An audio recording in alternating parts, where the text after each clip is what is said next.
Ready to go? All right. Welcome, everyone. I hope you have had a very good first day at Trailhead DX.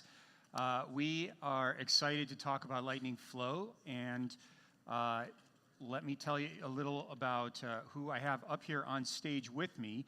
Arnab Bose here is Vice President of Product Management for all of Lightning Flow, and I'm a Senior Director. My name's Alex Edelstein. It's really nice to be here. And we are joined by one of the key engineers of the entire Flow project, Nathan Lipke.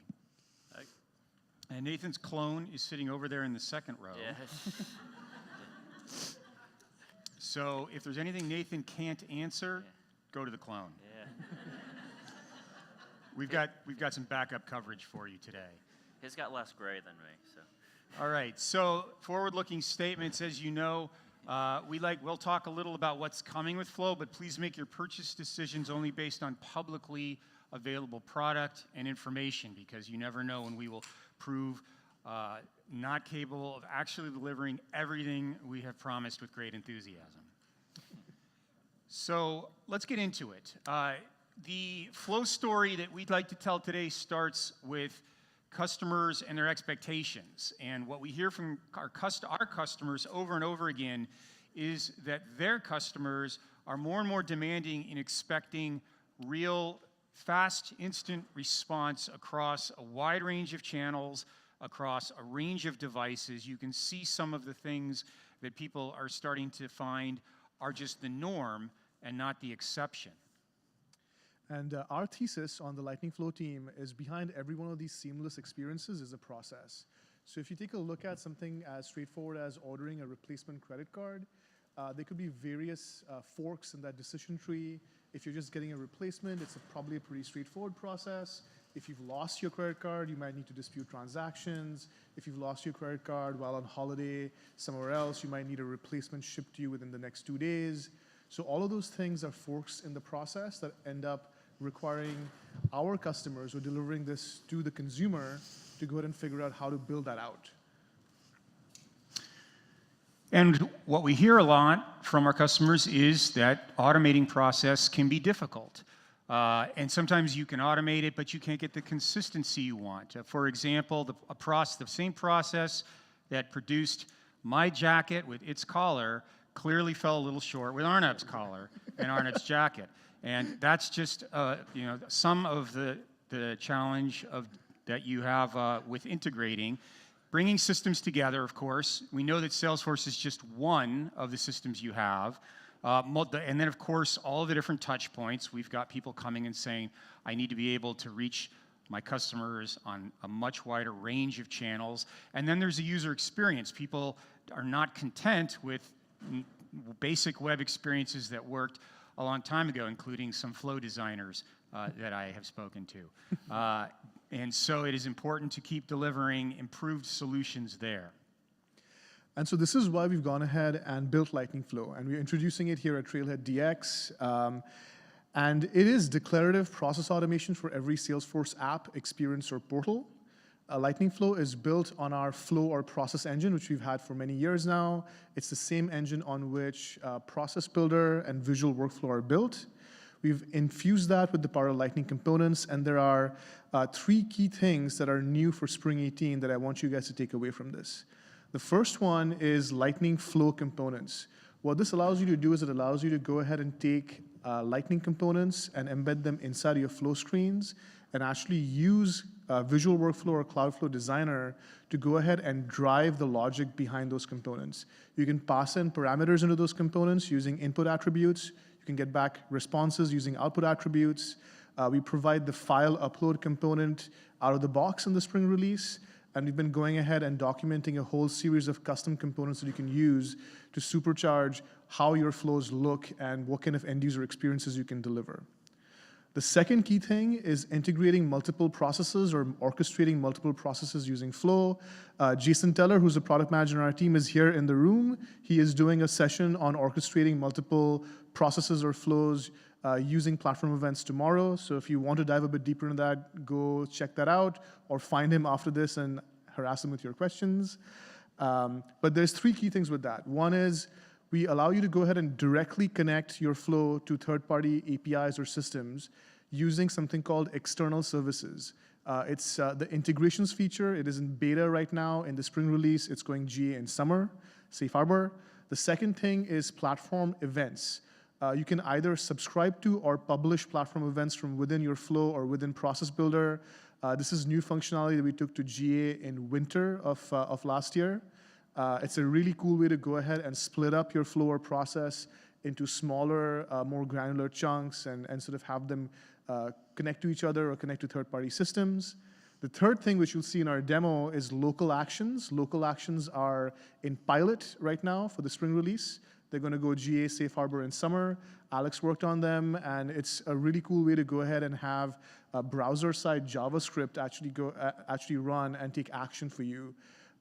One key use case for that is if you have, let's say, an on-prem service that you're trying to connect to that's behind the firewall and not exposed to the Salesforce server, you can actually make a client-side JavaScript call to that service right from within the browser, get back a response, and use that in your flow going forward.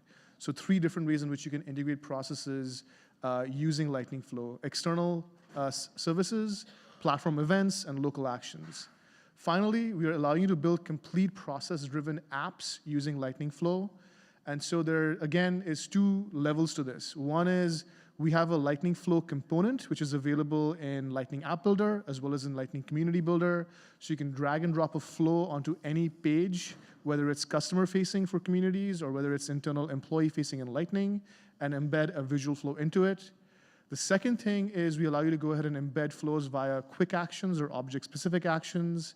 And the final thing is the Lightning Flow component itself for the developers in the audience is something that we've made available as a global base component, which means you can go ahead and actually write custom components that embed a flow inside them as well. So completely different ways to go ahead and expose your flows visually and supercharge your end-user experience.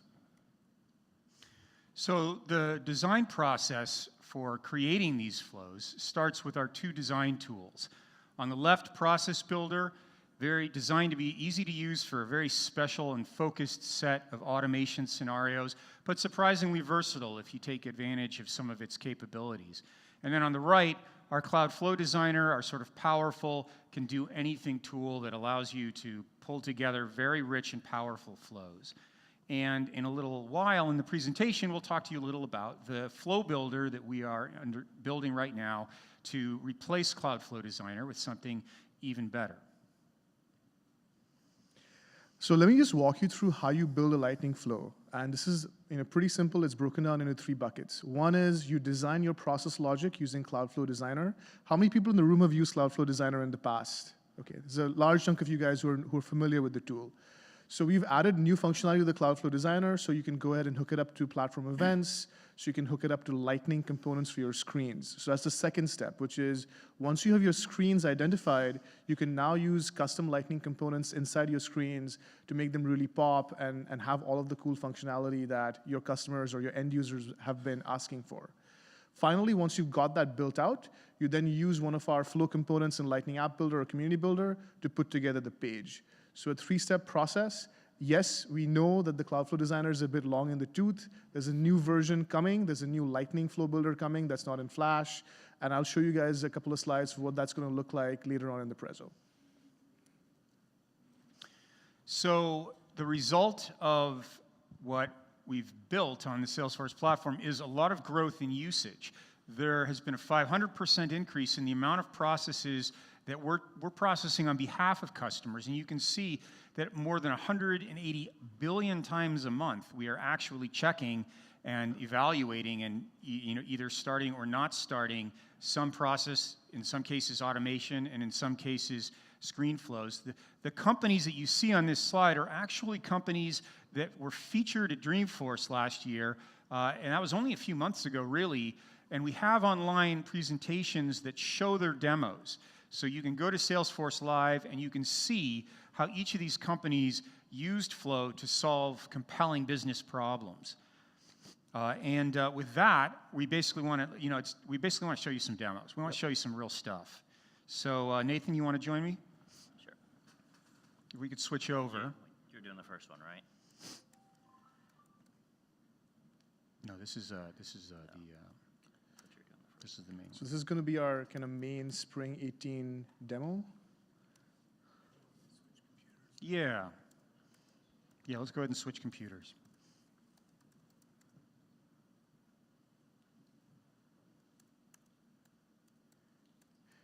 Nathan's going through our somewhat rigorous password requirements at Yes. Salesforce. We change them every 45 days, and they have to be 18 characters long.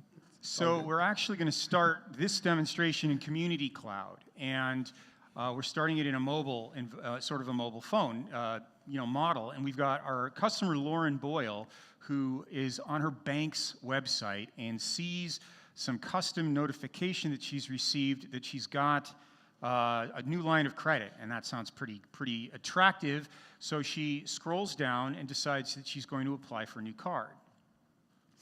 And when she sees a Community Cloud portal page, and then at the bottom it says, "Let's get started," so she jumps right in. And we are now in a flow. Immediately you can see that it doesn't look like some of our truly conventional, traditional Salesforce flows. And that's really because the visual appearance is being driven by Lightning components. So at the top there, you see a progress bar. If you just want to scroll up just a little bit more. And that's a Lightning component that's been essentially dragged into the flow. And then the Lightning component below it is taking advantage of hover effects, JavaScript, some of the traditional things that websites can do to provide more feedback and a more personal experience for Lauren. So she picks the rewards credit card that she wants and moves on. And then on the next slide, she picks the design and moves on from there as well. So, yeah, she's got 2 cards now. Right? There we go. Yeah. So the final summary screen shows the 2 cards. Lauren takes a look and decides that the new card has a better set of features, and just for financial management purposes, she'd like to close down the old account. And there's no automatic way to do that. The bank likes to talk to people before they close accounts, make sure who they are. But it does invite her here at the bottom of the screen to start a chat session, so she does. And this is using live message, so we are actually going to switch over now to the experience that happens on the other side in Service Cloud. So Alex, that was actually Live Agent embedded in Community Cloud. We have very similar names, but Right. So in the omni-channel window in the lower left-hand corner, the call has come in, and Eric Ware, our CSR, is going to pick that call up. And a couple things are going on here. A flow automatically opened up. So not only did the right contact open up and the right case open up, but even the right process opened up. And this is because of integration that we have built in what we're calling Lightning Flow for Service that integrates more tightly flows with the service experience. And so part of that is being able to create associations and say that for this particular record right now, we want this flow to be active. And in the upper left-hand corner of the screen, you can see a new component, the action list, that's designed to take the useful flows that the Service Cloud agent might need and put them at their fingertips. But the big action's going on in the center of the screen. This is another flow, normal flow screen where we are featuring some of these new flow screen components. The most visual one here is actually the simplest. It's called Script Display, and it was installed into this org with just a single click. And so one of the things that we are really excited to highlight with screen components is you don't have to build them yourself. One of the exciting things here is that as soon as somebody builds one of these and publishes it, and we're starting to build repositories on the web where you can go to, like lightningflow.net, where you can actually install these into your own org, you get the benefit of a drag-and-drop, point-and-click component without having to dig into any of the code yourself. So quickly, there's a couple other components on this screen. The next component starts out looking like an innocuous radio button, but it's actually what we call a dynamic question. So you can see there that when you click on one of the parent question choices, it reveals some additional choices. This has been something that has been requested for a long time and is now available by simply installing this component into your org. Right below it, another popular request, a dependent pick list control. So you can see here that based on what's selected in the parent pick list, the dependent child pick list shows a different set of values. And when you configure this, you're able to say, you're able to point to the pick list field that you want and associate right in. And then the final example here is a lookup control, which is another example of something that you can install into your org and take advantage of at design time, basically say, I want this lookup control to look up accounts, I want it to show names, and then when the name is selected with full type ahead capability, I want an ID to be extracted and passed to the next part of the flow so I can operate on it. And what Alex is really highlighting with all these screen components is there's a big developer opportunity over here. So if there's developers you work with in your company or externally, they can create more variations of these screen components for you. And once you've got those installed in your org, you can then declaratively use them going forward. We've got a bunch of community built components on lightningflow.net that you can download and install and try out. Those are samples. All of these are available, I think now, Alex. They're sample versions. But it's just the tip of the iceberg. We've really unlocked the capability for any developer in your org, any developer you work with who's a SI or ISV partner, to go and extend Lightning components, create these for you, and then you can go ahead and build out the business processes you need using visual workflow. And then on this next screen, what we'd like to highlight here is how we've taken a base Lightning component. So there's 77 base Lightning components, and if you're a developer, you're probably familiar with them. And they're fabulous components, but until now, you've had to write code in order to use them. We took this simple date-time picker, and now it works with Flow. And that's something that we're doing to more of the base components so that we can take all of this functionality and make it available in this no-code app dev environment. So what happened here happened very quickly and is worth teasing apart. The Flow checked what state Lauren was from, and when it determined that Lauren was from Massachusetts, it realized that it needed to show some additional disclosures. That's just an example of the kind of regulatory rule that a lot of our customers come to us and say, I need a way to do that, I need a way to automate that, I don't want to have to train all of my people to have to remember every single regulatory rule. Now, how we did that's kind of interesting. Flow traditionally operates up on the Salesforce cloud.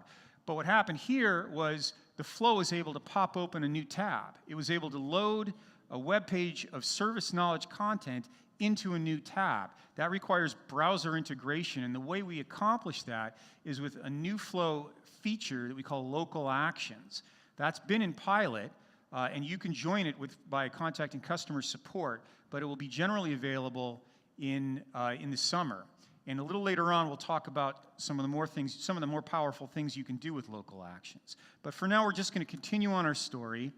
And we're almost ready now to close that account. Another lovely Lightning component here, a full data table that we were able to incorporate with very little effort into this Flow screen. Now, if you see on the left side of the screen, you can see there we've got the credit accounts, and Nathan has selected, Lauren has selected the Bright card for, actually, no, this is Eric. Eric has selected the Bright Smart card for closing. So keep an eye on that because there's going to be a very smart, very quick refresh. But when we hit next, first we do some ID checking. You've seen this a million times. And Lauren goes, I think it's 9324.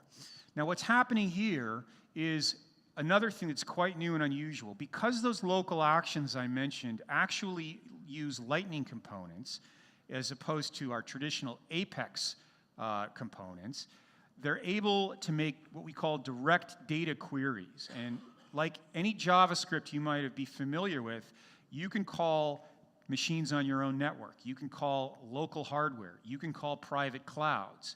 So if you've ever had a situation where you tried to use Salesforce integration and some IT manager in security came over and said, look, we'll have to open up high firewall holes for this. I don't want to do this. It's going to take a 6-month review. Well, this is a new mechanism for integration with your non-Salesforce data.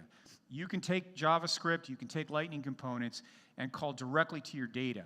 And in this case, we're connecting to a SQL database up on AWS. We're going through an AWS Lambda, And all that social security information is only up there in that SQL Server database. This customer service agent never gets it. They don't see it on the screen, and it isn't even transmitted down from there. The query, that little flow element, that little lightning-based local action simply makes a call and gets back a good or not. So in this case, Lauren is told, nah, that wasn't right, but then she goes, oh wait, I always confuse that. It's 9234. And now watch the left. Very fast, and very smart refresh. We really are trying to get away from having you to ever have to hit reload on a page. And this is another example. What you saw, two different uses, additional new uses of flow actions here. In one case, we talked the lightning element called flow action called update screen triggered the lightning data service to refresh the page in an intelligent way. And it also another action called show toast caused the screen to pop that toast up. And everything that I've just shown you there, everything that Nathan's demonstrated here, you can now install into your org with just a couple clicks. So that puts us at the successful end. And now if we can switch back to our slides, we will carry on with the conversation. Cool. Thank you, Nate, for running the demo. Yeah. Guys, what do you think of the demo? Is that a flow that you could have built a couple of releases ago? I don't think so. So it's like really taking what you could build with flow and how you can integrate with all your systems to the next level. So I think I'm going to go next, right, Alex? That's interesting. Just decided to. Again. Actually, I think I do this Good. first Okay. one, and then, Yeah, and then go for it. back over to you. So this is the static slide where we talk about screen components again. These are some of these we just featured and demonstrated. Some of them not. File upload is now bundled in. You don't even have to click install to install file upload. It's now in automatically, and you can take full advantage of it. So, and then the progress indicator takes advantage of some of our stages functionality. I could spend an hour talking about screen components, but we've got a lot of material. So let's talk about handoffs. So one other thing that is now available with Flow is you can pause a Flow interview and actually have a different user resume it. This is really useful for high-volume call center style use cases or any use case where there's more than one person on a team working on a long-running process. You can basically set sharing rules on the pause Flow interview. Again, Jason worked on it, so if you have more questions on that, hold him back after this and you can interrogate him. The whole idea is I can start the flow if Alex, Jason, and I are on the same team and I'm on vacation and they need to pick it up because the customer calls back in again or something else changes, now they can restart it. Pretty big change in functionality, generally available in the spring release. You guys should get your hands on it. Another area where we've been focusing is giving you more ways to launch flows, more places you can tap into the power.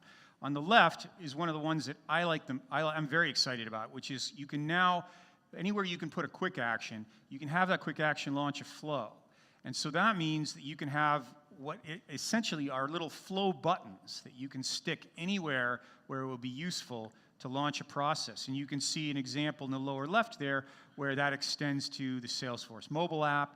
And then across the page, it's now easy to pull flows into community pages, as you saw in the demo, and to take those frequently used flows and take advantage of them in your utility bar if you're using Service Cloud Console. And Alex is actually going to do a demo of this, so I'll quickly cover this. We now allow you to take full control of your flow screen using our screen override capability, which means you can hide the header, you can hide the footer, and you can actually have custom Lightning components drive whether the flow should go forward or backwards. So actually, let's just demonstrate that via the demo because I think that'll bring it to life. Alex, take it away. You bet. So here is that exact flow, and it just, and we focused here on the graphics. We wanted to come up with something that really doesn't feel like a flow. This is a repair scenario where we're using some images that we've loaded into Salesforce. We're using a little bit of JavaScript, and in this case, I can click on the wheels, and that will bring up a data table with some wheel-specific repair procedures. And I'll show you really quickly here how simple that is.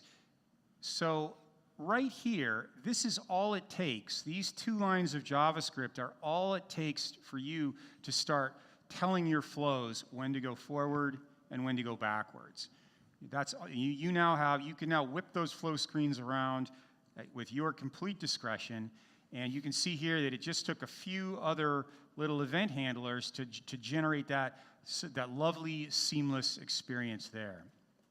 Exactly, and now if you've ever gotten some feedback from your end users that they don't want to hit next, or once they've made a selection, you want them to move forward, all of that is now unlocked with this capability. So let's keep going. We've done the second demo. I'll cover this one. So we talked a lot about integrating processes and orchestrating them with Flow. Alex showed local actions in a lot of detail in the demo. The 2 other things I want to call out is external services and platform events. Jason's demo tomorrow is going to show platform events in a lot of detail. Direct to external is external services. You guys should check out the documentation for integrations or external services. It's in beta right now. It's going GA in the summer. The really cool thing about that is it's a declarative, wizard-based way within our setup where if you connect Salesforce to an open API or a Swagger schema, it automatically generates the Apex classes as well as the Flow node for you. So basically, you point external services to your schema, or you paste it in, you give it a name credential, and it automatically creates a node for you, so your business users or your Flow users can then use it declaratively going forward. So just to circle back briefly, because it's not a trivial concept. Direct data queries, what you see on the left is sort of the traditional Salesforce integration mechanism. You go through the cloud and you use external services, you use Apex callouts, or you use Salesforce Connect, and those are very powerful and cover a wide range of use cases. Direct data queries gives you one additional tool for your tool chest. It allows you to make queries from the browser context in your own security zone and access things that might be relatively painful to get to. And then here we summarize some of those things you saw in the demo. Local actions now also allow you to create flows that do clever integration with the browser, that give the user more feedback, that open web pages. We've got one that plays sounds you can download. So a lot of stuff going on there. So let's take a look at what's been happening on the Flow engine, the underlying process engine of the last couple of releases. We've delivered a whole bunch of features in the space, talked a bit about dynamic call and process handoff.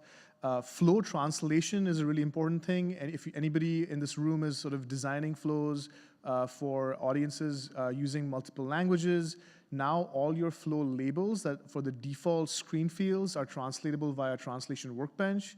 So you can write your flow once and have them be deployed in multiple locales going forward. Stages is another feature that is in beta in the spring release. It's going to go GA in summer. And that's a really good way to go ahead and guide your users through a series of steps. They're also dynamic, where if you invoke a subflow based on a decision, any stages created by the subflow get dynamically introduced into the visible stages that the user is seeing. Let's keep going. Okay. Let's take a look at some Summer 18 roadmap. I know you guys are excited to see new things that are on the horizon. There's 2 big things I want to call out. One is the Flow debugger, and I won't spoil what it is because Nathan's going to show you a demo. So like, hold on to your seats. It's really cool. Maybe overselling it, but I don't think I am. The second thing is error messaging improvements. So when process builder errors run today, you get a very opaque error. And these are being improved going forward. There you go. Again, Jason's the one who's been driving this, so if you want exact details on specifically what's going to show up, find him and make him show you a demo of that. I'm kidding. But at a high level, what you'll end up seeing is you'll actually see the process builder process that failed, the name of the process versus like something opaque. And if there was a validation rule that failed, that particular validation rule will also get called out. You also get, I think, like an error execution ID, so you can copy that and send that to your sysadmin, and your admin can actually then look at your debug logs and correlate that. So instead of a generic line of text, you're getting to know specifically what process failed, what validation rule failed, and a detailed error code that can then be looked at so that you can do real debugging. Finally, there's a whole bunch of email fixes that are also coming, or improvements. You can set an alias or an Apex distribution list, which receives all your Flow and Process Builder error emails. which now means that if whoever has gone ahead and deployed that process builder process or flow in your org is not the only person getting those emails. I know lots of people in the audience probably have faced this where somebody in a previous role has gone ahead and done this and is even no longer in the company, and you can't even get those debug error logs. Now you'll start getting those. So lots of cool stuff coming in the engine in the summer. We'll probably do a whole bunch of release readiness lifestyle enablement sessions as that starts rolling out. So let's take a look at the debugger. We'll Take it need to away, Nate. Switch back again, Yep. sir? I should have actually seen how he does it.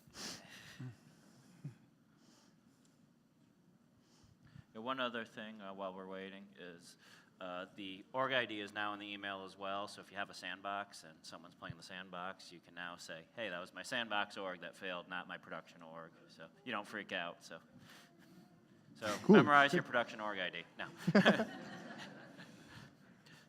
All right, so I'm just going to quickly show a flow here. And this, again, we're using these stages. And we're going to launch a rocket ship into space. So we're not going to abort. We're going to go ahead and launch. And what's going on, Jason? You wrote this. Oh no, a component no. error has occurred. We got an improved error message here. So, all right. So what I'm going to do is now go to the Cloud Flow Designer, and you see there's this new button here that says There's a debug button. Holy crap. So it's going to bring up the new, it's going to give me a couple options, whether or not I want to view it in Classic or Lightning, whether or not to use the latest subflows. I'm going to go ahead and click Run, and you see this on the left-hand side, we still have the screens here, so those are the same. And on the right-hand side, every element that was back in the Cloud Flow Designer here, like the assignment, launch readiness, if we look here, is at the bottom, right? And we see that this is assigning various stages and things like that. They're making things happen, so you can see all your variables as they change. And what happened here? We blew up. So there's a lot of numbers here. If I go all the way to the bottom, I can see that number of iterations exceeded. If I go back to the top, it gets a little more interesting. If I can get my, there we go. So what happened here is we subtracted 1 from our count, and 0 minus 1 is negative, right? So then we went to -2, -3, -4. So that's why our flow didn't work. So I can quickly just change my input variable to 10 and run back through it again. And now we get our countdown correctly. So now I figured out my problem. I can go back in the Cloudflow Designer and just, the easiest way to fix this is give this a default value, right? So let's go ahead and do that. And now we'll run on that main page again. So we can switch back to the other screen. Awesome, thank you, Nate. How cool is the debugger? The debugger is coming in summer. I hope you guys are excited about it. I know I am. Alrighty. So we got a few minutes left. We'll cover a bit more roadmap and Just a few more things yeah. that might be interesting, like a new flow builder. Are you guys excited? Yeah. So it's going to be flash-free. It's going to open all existing flows. That's our goal. In winter 19, it's going to be in pilot. That's safe harbor for auto-launch flows or flows without screens. And then our plan is to take it to GA in the spring release. If you go to the next slide, Alex, we're not just rewriting the flow builder in Lightning without Flash. We're actually making it easier to use, and we're using a whole bunch of metrics to prove that it's easy to use to us. So all of the base componentry for things like expression building and sort of adding custom actions or extensions to your screen, we're measuring that against our existing benchmarks like Process Builder, and they're being designed to be at least twice as fast for a lot of these core components. So it's not going to be just a replacement. It's actually going to be faster and easier to use as well. And then one other thing that we're starting to talk about just a little bit is the Einstein Next Best Action service that we're building.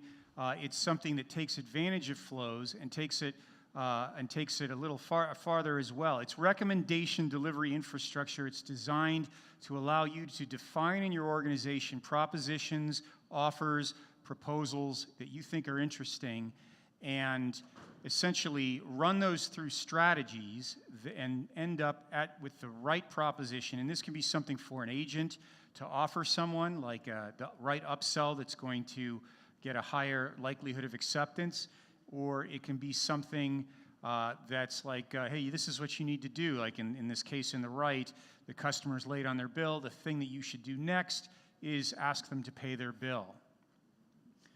And those, I mentioned strategies. This is kind of what a strategy looks like. They tend to have funnel aspects. You see a lot of propositions being loaded on the left side of the screen and getting filtered down using a lot of the things that you're used to doing with Salesforce until you end up with just the 1, 2, or 3 propositions that make the most sense. And we have this in pilot now and are looking to hopefully GA it later in this year. And one of the things, the final thing I'll mention about Next Best Action is that it's going to really have a great ability to incorporate Einstein predictive models. So one of the goals here is to recognize that in a real organization, you need you need rules and regulation support on the one hand, but you also need AI. You want the fulfillment of the potential of Einstein. So we're working with Prediction Builder, Tejas, the product managers right over there.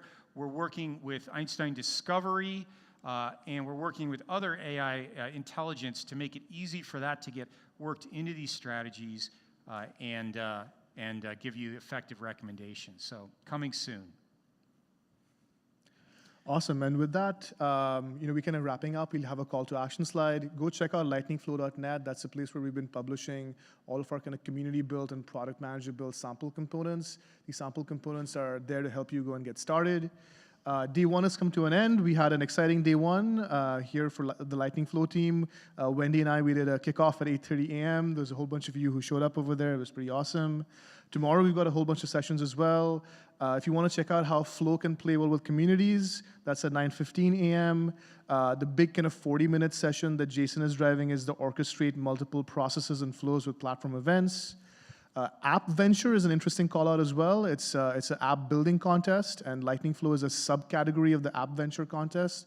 It's a category which will be used to go judge submissions. I think it comes with like Dreamforce invite, and Wendy, what else? Do you get to meet like Mark and Parker or something like that? Or there's more, no promises, but you can go check it out at the link over there. And then finally, we've updated our Trailhead module, automate your business processes with Lightning Flow. So that's got updated to sort of highlight all of the latest Lightning Flow capabilities. It just went live, I think, yesterday.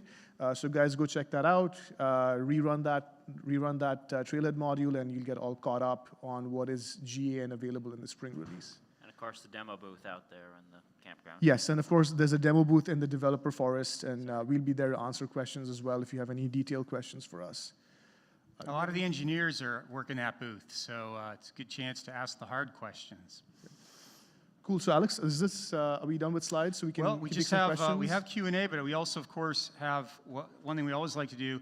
Thank you guys very much. Thank you for using Flow. Thank you for telling us what needs to be improved about it. Thank you for being patient because we haven't always had enough resources to address all the things that it needs to have. And thank you for giving us the opportunity to do this cool work. Thank you.